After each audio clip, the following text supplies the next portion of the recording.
The first mistake the Intergalactic Trade Bloc made was assuming humans would take no as the end of a conversation rather than the beginning of a grudge-fueled revenge arc. When Earth was booted from the bloc for unauthorized experimentation and excessive sarcasm during diplomatic summits, most species assumed they'd slink away quietly, maybe cry into their primitive protein bars, and eventually apply again like good little galactic peasants. Instead, humans vanished off the political radar, like a bad Tinder match, only to reappear 5 years later with a fleet so advanced it made the Bloc's ships look like steampunk cosplay. But let's rewind. It all started when Ambassador Jules Kincaid accidentally and very publicly told the High Arbiter of Beryllian 6 that their flagship trade treaty read like a hostage ransom note written by a bureaucratic squid on ketamine. That didn't go down well. Earth was expelled within 48 hours. Rather than launching a protest or writing angry space blogs, the humans just left. Officially, Earth had gone dark to restructure trade initiatives. Unofficially, they began forging secret tech-sharing pacts with fringe species no one took seriously, like the junk world Scavari, whose entire culture was basically Mad Max with slightly better hygiene, and the rogue AI remnants from the banned Neuralis Confederation, who used to turn planets into chessboards. Together, they built something new, something terrifying, something that made things explode slightly faster than usual. And then, just when the trade bloc started getting comfy again, came the AI rebellion. A corrupted machine swarm calling itself Omnixt began hijacking interplanetary systems using old bloc architecture. Entire colonies blinked off the map. Planetary shields failed. Emergency calls went unanswered. The bloc freaked. Their fleets were slow, outdated, and designed for customs inspections, not full-blown apocalyptic techno-sieges. So they called for help, and to their horror, help arrived.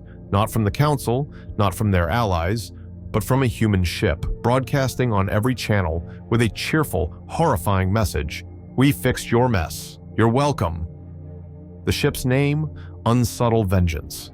Ambassador Kincaid was back, lounging in a command chair, sipping something neon green and probably illegal in 17 systems. "You boys really let things go to hell, huh?" he smirked as human-engineered drones systematically dismantled the Omnixt fleet with disturbingly casual precision. "Don't worry, we've got it handled, for a modest fee, of course." The aliens stared in stunned silence as the humans deployed tech they didn't even have names for yet. Graviton splitters, entropy fields, sarcasm-enhanced firewalls, and that was just the warm-up. As the dust settled, Kincaid leaned into the camera, grin sharp enough to puncture a hull. "Next time you expel us, maybe don't send the letter via courier pigeon. We build better birds now." The feed cut, leaving the trade bloc staring at the smoking remains of their pride and wondering just how many mistakes could fit into one diplomatic decision. So now the trade bloc had a problem. Not just the existential humans are back and somehow got hotter, stronger, and weirdly good at weaponized engineering problem, but a PR nightmare. Their citizens were asking uncomfortable questions like, why are our defense fleets made of wet cardboard and disappointment? And did you really expel the species that just saved our asses from death by rogue AI? Naturally, the council responded by doing what all good bureaucracies do, panicking and calling a meeting. The kind with way too many holograms, not enough snacks, and one alien who always insisted on speaking in third person. Meanwhile, Earth had already moved on.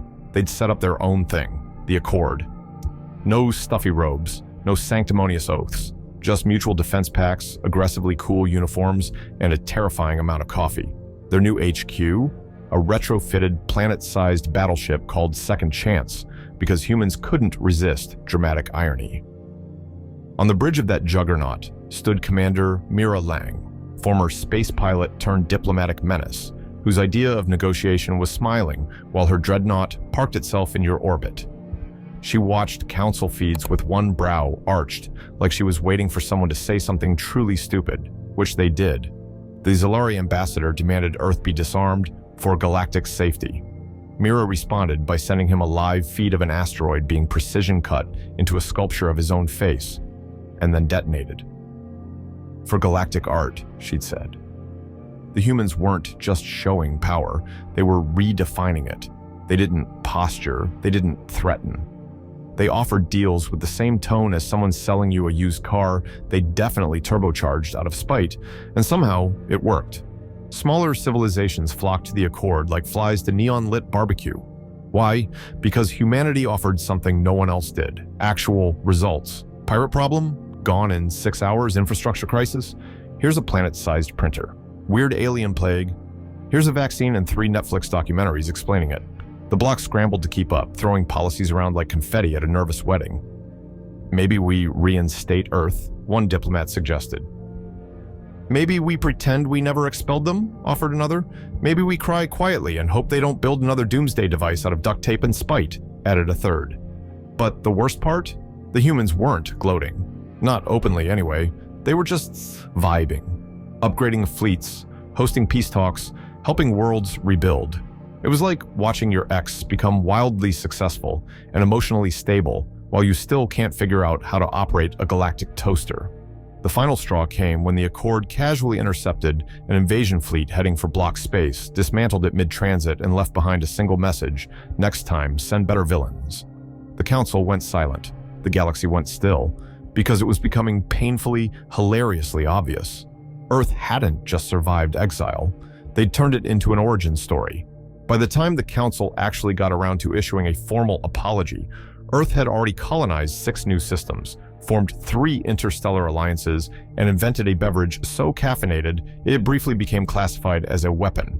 The message they got back wasn't hostile, it was just inconvenient.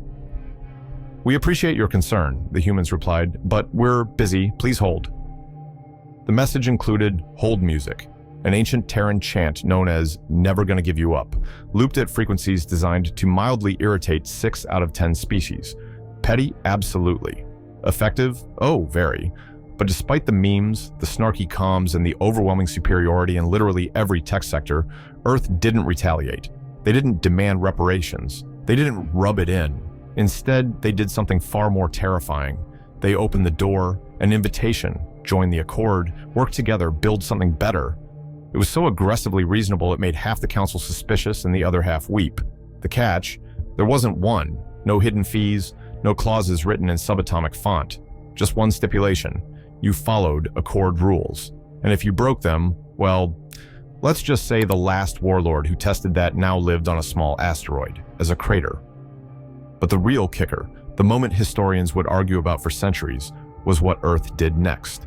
They returned to the Council chamber, not to gloat, not to demand tribute, but to teach. A delegation arrived. Scientists, diplomats, and one very sarcastic janitor who'd accidentally become a war hero after mopping up a plasma leak with his shirt. They walked into the same chamber they'd been exiled from 2 centuries ago, sat down, and simply asked, "So, are we going to fix this galaxy or not?"